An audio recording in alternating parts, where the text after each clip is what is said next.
सभी लोग जुड़ जाएंगे, एक बार शेयर कर देंगे सभी फ्रेंड्स ग्रुप में। ठीक है, स्वागत है आप सभी का वैसे एकेडमी के ऊपर में। आज लेक्चर हम लोग नंबर 2 की बात करेंगे। इसमें सॉलिड स्टेट आपका चल रहा है, और अगर आपने फर्स्ट लेक्चर नहीं देखा तो ज़रूर देख लीजिए। और उसमें कंप्लीट हमने डिस्कशन किया क्लासिफिकेशन वगैरह को लेकर के, उसी को आज आगे कंटिन्यू करेंगे। ठीक है, जो आपकी परेशानी, जो डाउट्स होंगे, आप नीचे व्हाट्सएप के ऊपर में, इंस्टाग्राम के ऊपर में, या फेसबुक पेज पे भी कहीं पास भी जुड़ करके आप मैसेज करके भी आप पूछ सकते हैं। ठीक है, तो चलिए हम लोग कंटिन्यू करते हैं। तो सबसे लास्ट हमने सीखा था क्रिस्टलाइन सॉलिड का, जो है यहाँ पास क्रिस्टलाइन सॉलिड और एमॉर्फस सॉलिड के बारे में। सबसे लास्ट पॉइंट मैंने डिस्कस किया था कि एमॉर्फस सॉलिड को सूडो सॉलिड और सुपर कोल्ड सॉलिड भी कहते हैं। आज हम लोग डिस्कस करेंगे। देखिए, सबसे पहला ये भी समझिएगा कि क्रिस्टलाइन सॉलिड को हम लोग ट्रू सॉलिड कहते हैं, और एमॉर्फस को कहते हैं सूडो सॉलिड और सुपर कोल्ड सॉलिड। ठीक है, तो हम लोग ट्रू सॉलिड के बारे में आपस में डिस्कस करेंगे, यानी क्रिस्टलाइन सॉलिड के बारे में डिस्कस करेंगे। सबसे पहला उसका हम लोग जानेंगे classification of A crystalline solid.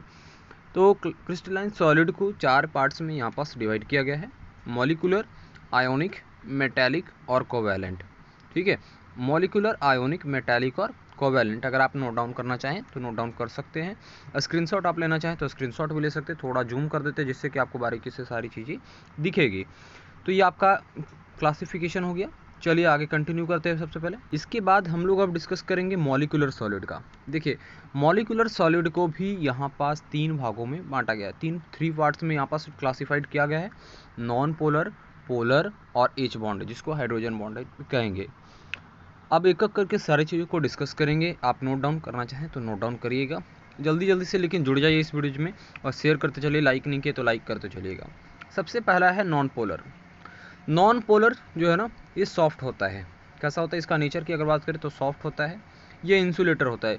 काफ़ी लोग इंसुलेटर में कंफ्यूज होंगे। इंसुलेटर क्या होता है? वो मटेरियल, वो सब्सटेंसेज जो इलेक्ट्रिक करंट को पास ना होने दे, यानी इलेक्ट्रिसिटी कंडक्ट ना करे, फ्लो ना करने दे, तो उससे हम लोग इंसुलेटर कहेंगे।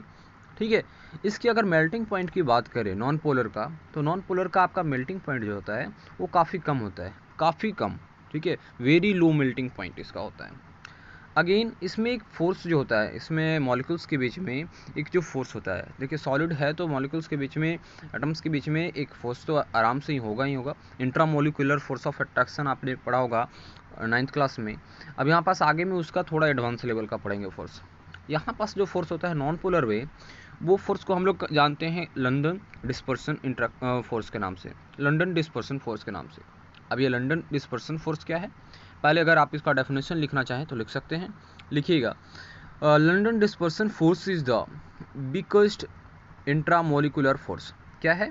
London dispersion force is the biggest intramolecular force.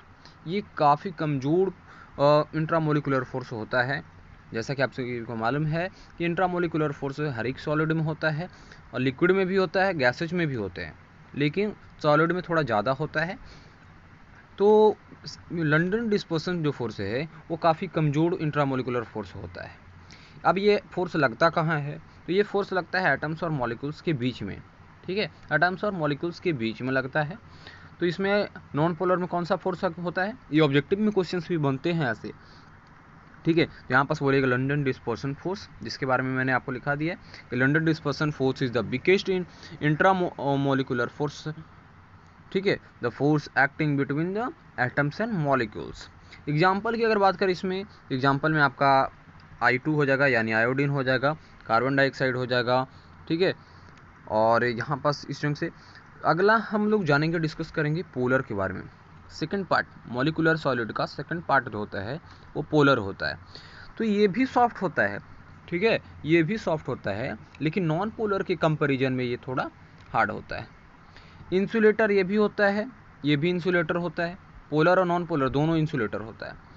इसमें था क्या? वेरी लो मेल्टिंग पॉइंट होता था इसमें नॉन पोलर में, लेकिन पोलर में क्या होगा? लो मेल्टिंग पॉइंट होता है इसमें। ठीक है, low melting point.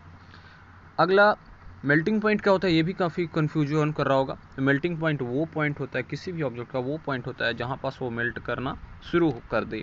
Boiling point वो पॉइंट होता है जहाँ पास कोई भी ऑब्जेक्ट, कोई भी सब्सटेंस जो है वो बॉयल करना शुरू कर दे। ठीक है, अब यहाँ पास इसमें जो फोर्स होता है, जैसा कि इसमें अभी हमने देखा लंदन डिस्पर्सन फोर्स होता है, इसमें होता है कौन, डाइपोल डाइपोल इंट्रैक्शन होता है, ठीक है, डाइपोल डाइपोल इंट्रैक्शन फोर्स। देखिए छोटे छोटे वीडियोज़ के माध्यम से हम लोग समझेंगे, बड़ा वीडियोज बना करके लेंदी नहीं करना है, ठीक है। तो डाइपोल डाइपोल इंट्रैक्शन फोर्स होता है। अगर हम इसके बारे में डिस्कस करें डाइपोल डाइपोल के बारे में, तो इसका डेफिनेशन आप लिखना चाहें तो लिख सकते हैं, लिखिएगा, when two dipolar molecules interact with each other through a space, ठीक है, when two dipolar molecules interact with each other through a space. अगर एग्जाम्पल की बात करें तो इसमें HCl होगा, SO2 होगा, आपको ये क्लासीफाइड करने भी के लिए भी आएगा। अगर आप NCERT की बुक से पढ़ रहे होंगे तो उसमें आपको एक्सरसाइज में बनाने के लिए क्वेश्चंस भी आएगा, कुछ कंपाउंड दे देगा, वो बोलेगा कि पोलर है कि नॉन पोलर है कि बॉन्डेड है या मोलिकुलर सॉलिड है कि आयोनिक है, वो आपको क्लासीफाइड करने के लिए भी आएगा, ठीक है। तो यहाँ पास डाइपोल डाइपोल इंट्रैक्शन हो गया क्लियर। डाइपोल डाइपोल में आपका क्या होगा कि डाइपोलर मॉलिक्यूल्स इंट्रैक्ट करेगा एक साथ में, जिसमें आपका हाइड्रोजन हो गया और क्लोराइड हो गया, एग्जाम्पल के तौर पर देखें तो हाइड्रोजन क्लोराइड यहाँ पास बनता है। थर्ड वन जिसको मोस्ट इंपॉर्टेंट भी माना जाता है, H बॉन्ड है। H बॉन्ड क्या है, हाइड्रोजन बॉन्ड इसको कहते हैं, ठीक है। ये हार्ड होता है, पोलर और नॉन पोलर दोनों के कंपेरिजन में ये हार्ड होता है, लेकिन ये भी इंसुलेटर होता है। इसकी अगर मेल्टिंग पॉइंट की बात करें तो उसकी कंपेरिजन में यहाँ पास क्या होता है, थोड़ा ज़्यादा होता है, ठीक है। तो इसमें भी हम लोग मान के चलते कि लो मेल्टिंग पॉइंट इसका भी होता है। और इसमें कौन सा बॉन्डिंग होता है, हाइड्रोजन बॉन्डिंग होता है। हाइड्रोजन बॉन्डिंग क्या है, तो देखिए हाइड्रोजन बॉन्डिंग हो गया कि कोई भी दो एटम्स मिल रहे हैं तो उसके बीच में हाइड्रोजन का एटम्स आ जाए, हाइड्रोजन बॉन्ड बना हुआ रहेगा, तो वो हाइड्रोजन बॉन्डिंग हो जाएगा। अगर हम एग्जाम्पल की बात करें तो H2O इसमें होगा, H2O इसका एग्जाम्पल है। तो यहाँ पर हमने डिस्कस किया मॉलिकुलर सॉलिड को, नॉन पोलर, पोलर और H बॉन्ड को, ठीक है। अब हम लोग चलेंगे आगे, आगे हमारा आयोनिक सॉलिड, ठीक है, अभी क्रिस्टलाइन सॉलिड ही चलेगा। आयोनिक सॉलिड क्या होता है, अब यहाँ पास आयोनिक सॉलिड के पहले तो नेचर समझ लीजिएगा। तो इसका नेचर जो है वो हार्ड होता है बट ब्रिटल होता है। हार्ड कहने का अर्थ होगा कठोर, लेकिन ब्रिटल कहने का अर्थ हो गया भंगुर, है ना। मेटल और नॉन मेटल में जब आप लोग मेटल की प्रॉपर्टी पढ़ रहे होंगे तो उसमें आपको ये डिस्कस किया गया होगा ब्रिटल के बारे में। ब्रिटल होता है, मैलिएबल होता है ना, लस्ट्रस होता है, सोनोरस होता है, तो उसके बारे में वहाँ पास आपको डिस्कस किया गया होगा। दूसरा, इंसुलेटर इन ए सॉलिड स्टेट, ये मोस्ट इंपॉर्टेंट पॉइंट है जो कि ध्यान से आपको सुनना होगा और लिखना भी होगा, ठीक है। Insulator in a solid state but conductor in a molten and aqueous state, ठीक है। इंसुलेटर होगा सॉलिड स्टेट में, कब तक इंसुलेटर होगा, इसका सबसे बेस्ट एग्जांपल नमक है, ठीक ना। नमक कब तक, नमक को अगर आप ऐसे नॉर्मली आप इसमें करंट फ्लो करवाओगे, फ्लो नहीं होगा। अगर उसमें वाटर का मॉलिक्यूल्स ऐड कर दोगे, जब वो मोल्टेन स्थिति में पहुंच जाएगा तो उस केस में उससे करंट फ्लो करना शुरू हो जाएगा, उसकी बिहेवियर कंडक्टर के जैसा हो जाएगा। लेकिन जब तक वो सॉलिड स्टेट में होगा वो बिहेव कैसा करेगा, इंसुलेटर के जैसा बिहेव करेगा, ठीक है, समझ में आ रहा है। आगे चलेंगे, इसकी अगर मेल्टिंग पॉइंट की बात करें तो ये हाई मेल्टिंग पॉइंट होता है, ठीक है। जनरली देखिए इसमें हाई मेल्टिंग पॉइंट होता है। अगला जिसमें मोस्ट इंपॉर्टेंट है इलेक्ट्रोस्टैटिक फोर्स होता है। अभी हम लोग देख रहे थे लंदन डिस्पर्सन फोर्स और डाइपोल डाइपोल इंट्रैक्शन फोर्स। अब यहाँ पास देखेंगे इलेक्ट्रोस्टैटिक फोर्स इसमें होता है। अब ये फोर्स होता क्या है, इलेक्ट्रोस्टैटिक का यहाँ पास स्पेलिंग गलत लिखा हुआ है, आप सुधार के लिख लीजिएगा।